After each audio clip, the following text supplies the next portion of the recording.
Hello everyone, আসসালামু আলাইকুম। আজকে আরবির জন্মদিন আর আজকে আমরা গ্রাম থেকে এসেছি। ছেলেটার আজকে জন্মদিন, ওকে একটু বাইরে ঘুরতে নিয়ে যাব, একটু বাইরে থেকে খাওয়াই নিয়ে আসবো, কিন্তু শরীর এত বেশি খারাপ লাগছে, বিছানা থেকে একদমই উঠতে ইচ্ছে করছে না। আর তাছাড়া প্রচন্ড শীত, আমি শীত একদমই সহ্য করতে পারি না। তারপরেও কি আর করার, যতটা শর্টকাটে পেরেছি আজকে রান্নাটা করেছি।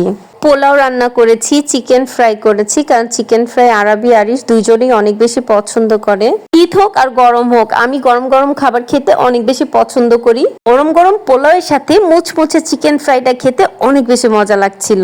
এবার নিয়েছি ডিম ভুনা দিয়ে, আর আজকে ডিম ভুনাটা করেছি একটু সাদা করে, কারণ আরবি এই সাদা ডিম ভুনাটা অনেক বেশি পছন্দ করে। শসা টমেটো কিছুই ছিল না, তাই সালাদ বানাতে পারিনি। যদি সালাদ থাকতো তাহলে পুরোই জমে যেত। আলহামদুলিল্লাহ, এগুলোই ছিল আমার আজকের ডিনার। শীতের মধ্যে অনেক বেশি কষ্ট করে খেয়েছি, কারণ এত শীতে আমার খেতেও ভালো লাগে না। ভালো থাকবেন সবাই, আল্লাহ হাফেজ।